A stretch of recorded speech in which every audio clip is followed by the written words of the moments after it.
ताकत से आपके साथ खड़ा है।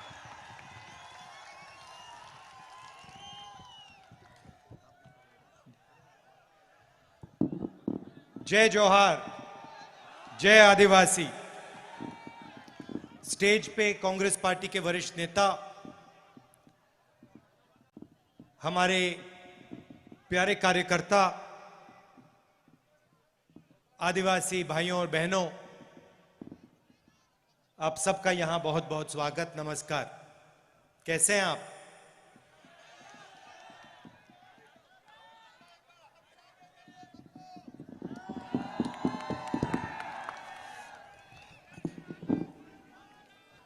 जैसे कमलनाथ जी ने कहा,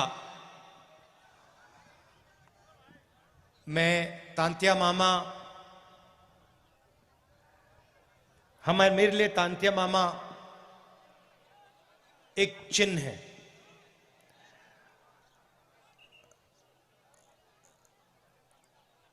एक सोच है।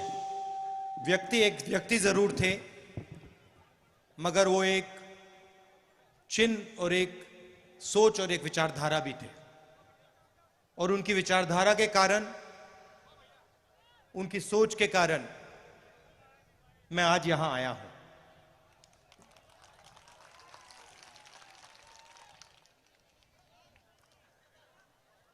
आज मैं उनके बारे में पढ़ रहा था और मैंने देखा कि वो 26 जनवरी को पैदा हुए थे और वही दिन है जब हमारा देश पैदा हुआ। गणतंत्र दिवस का दिन तांत्या मामा का जन्मदिन था। तो इसमें भी एक मैसेज है।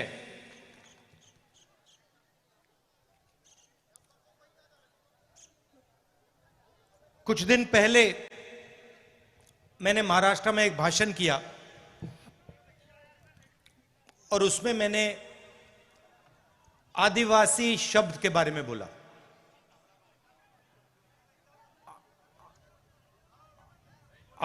सही बोला?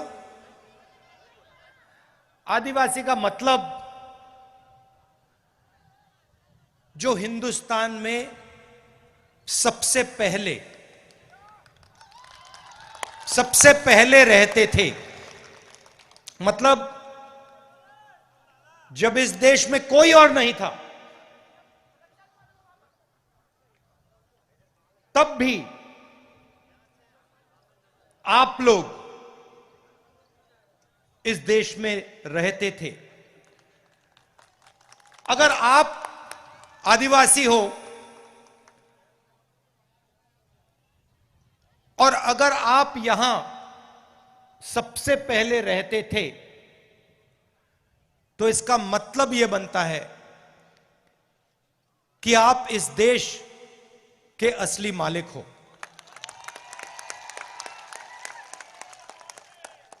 सही बात? ये जो शब्द होते हैं,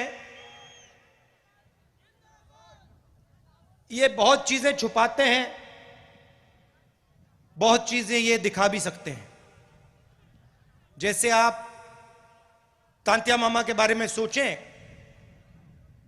तो आपके दिमाग में कौन से शब्द आते हैं? बताइए, कौन सा शब्द आता है सबसे पहले जब आप तांत्या मामा के बारे में सोचते हो? आदिवासी आता है, संघर्ष आता है, निडरता आता है, क्रांतिकारी आता है, ये शब्द आते हैं। और जब वो अंग्रेजों के सामने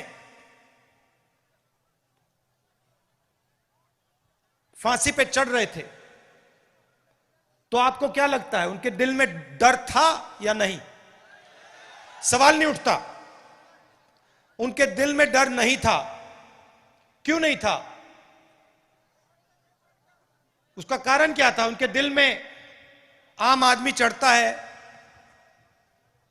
फांसी के सामने खड़ा हो जाता है, डर जाता है, नहीं, मगर जो आपके तांत्या मामा थे, जब वो चढ़े फांसी पे, उनके दिल में डर क्यों नहीं था?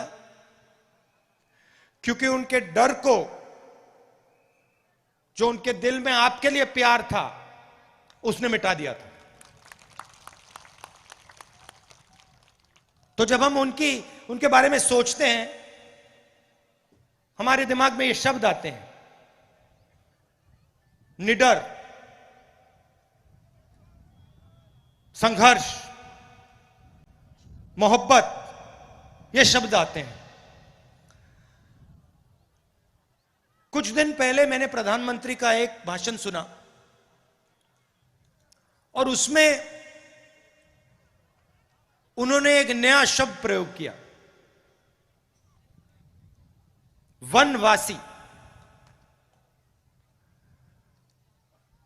अब यह शब्द, इसके पीछे एक दूसरी सोच है। आदिवासी के पीछे सोच है कि यह देश के पहले मालिक आप हो। इसका मतलब, अगर आप पहले मालिक हो तो आपकी जमीन पर, जंगल पर, जल पर आपका हक होना चाहिए। मगर वहां रुकना नहीं है। आप असली मालिक हो तो आपको और आपके बच्चों को अधिकार मिलने चाहिए। आपको, अगर आपका बच्चा इंजीनियर बनने का सपना देखे, सरकार को आपकी पूरी मदद करनी चाहिए। अगर आप में से कोई डॉक्टर बनना चाहे, आपकी बेटी डॉक्टर बनना चाहे, उसकी पूरी मदद होनी चाहिए। क्यों? क्योंकि आप असली मालिक हो, आप पहले मालिक हो। तो सबसे पहला आपका काम होना चाहिए। मतलब जंगल तो आपका है, मगर जंगल के बाहर भी आपको अधिकार मिलना चाहिए। और जब बीजेपी की सरकारें स्कूल और कॉलेज को प्राइवेटाइज कर देती है, उद्योगपतियों के हवाले कर देती है, या अस्पतालों को उद्योगपतियों के हवाले कर देती है, तो आपके बच्चे शिक्षा नहीं पाते और आपके परिवारों को जब अस्पताल की जरूरत होती है, आप वहां नहीं जा पाते। जब बीजेपी पब्लिक सेक्टर को बंद करती है, रेलवेज को, बीएचईएल को प्राइवेटाइज करने का काम, बेचने का काम करती है, तो वो सीधा आदिवासियों को चोट मारती है। देखिए, मैं आपसे पूछता हूं, नोटबंदी से आपको फायदा हुआ या नुकसान? जीएसटी, नोटबंदी और कोरोना के समय जो सरकार ने किया, दलितों को, पिछड़ों को, आदिवासियों को, किसानों को, मजदूरों को उन्होंने चोट मारी। मैं भाषणों में कहता हूं, ये पॉलिसियां नहीं थी, ये हथियार है। अब नरेंद्र मोदी जी एक नया शब्द लाए, वनवासी। इसका मतलब अलग है। सबसे पहला इसका मतलब यह है कि आप पहले मालिक नहीं हो, आप सिर्फ जंगल में रहते हो। पहला मतलब ये। दूसरा मतलब कि जंगल के बाहर आपको, वन के बाहर कोई भी आपको अधिकार नहीं मिलना चाहिए। और तीसरा मतलब जो आपको दिख रहा है, जहां भी हम देखें, बीजेपी की सरकारें जंगल को उद्योगपतियों को दे रही है, जंगल काटे जा रहे हैं, आस्ते आस्ते आस्ते आस्ते आस्ते हिंदुस्तान में जंगल खत्म होते जा रहे हैं। सही बोला गलत बोला? सही। तो तीसरा मतलब यह है कि जब इस देश से जंगल खत्म हो जाएंगे तो फिर आपके लिए इस देश में कोई जगह नहीं बचेगी। यह तीसरा मतलब है। यह मैंने आपको शब्द क्यों बताए? क्योंकि इन शब्दों के पीछे विचारधारा है। हम आदिवासी कहते हैं क्योंकि हम इस बात को मानते हैं कि आप हिंदुस्तान के असली और पहले मालिक हो।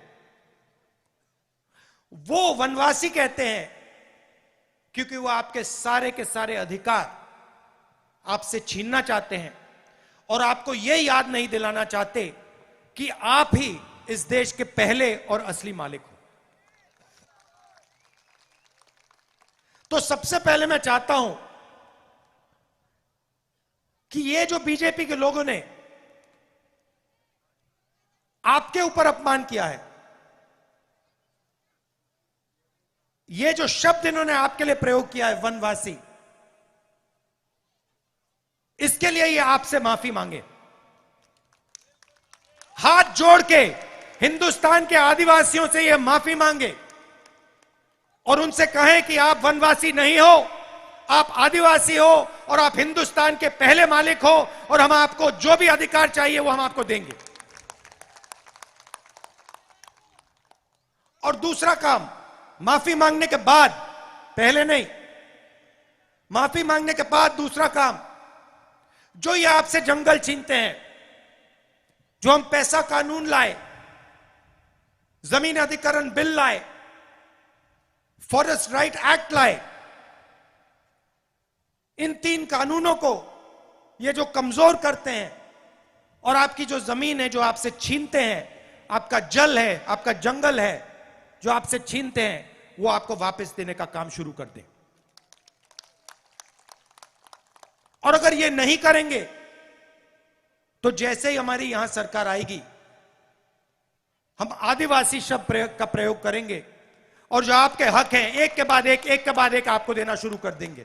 और जो आपकी जमीन है उसका अधिकार, जल और जंगल का अधिकार आपको वापस देना शुरू कर देंगे। आप जानते हो कि आदिवासियों के खिलाफ सबसे ज्यादा अत्याचार मध्य प्रदेश में होता है। पूरा मध्य प्रदेश का आदिवासी जानता है कि अगर किसी प्रदेश में आदिवासियों के खिलाफ अत्याचार होता है तो उस प्रदेश का नाम मध्य प्रदेश है। ऐसा प्रदेश हमें नहीं चाहिए। हमें आदिवासियों को इज्जत देने वाला प्रदेश चाहिए, आदिवासियों को रक्षा करने वाला प्रदेश चाहिए। और ये जो वनवासी शब्द है, इसका प्रदेश हमें नहीं चाहिए। आप सब आए, प्यार से आपने मेरी बात सुनी और आपने मेरी बात बहुत अच्छी तरह समझ ली है। मैं आपके चेहरे देख रहा हूं, आपको बात समझ आ गई है। सब समझ गए हैं। ये जो बीजेपी की विचारधारा है, याद रखिए, अभी हम तांतिया मामा की बात कर रहे हैं। एक सेकंड भाई, तांतिया मामा की बात कर रहे हैं। तांतिया मामा को फांसी पे किसने चढ़ाया? अंग्रेजों ने, सही?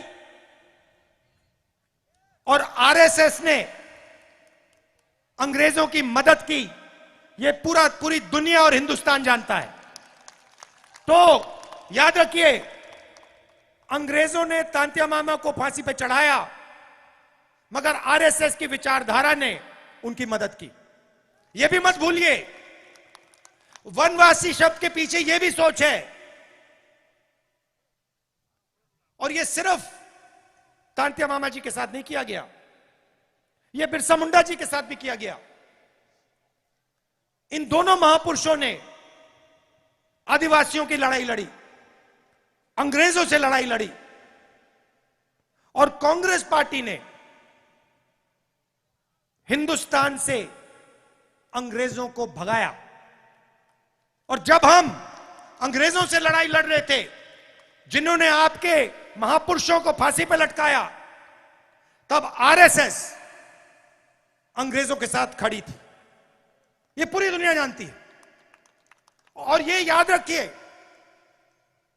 ये जो वनवासी शब्द है ये आपको खत्म करने का शब्द है, और आदिवासी शब्द जो है ये आपको हक दिलवाने का और ये आपको हिंदुस्तान के असली मालिक बनाने का शब्द है। बहुत बहुत धन्यवाद। जय हिंद, नमस्कार।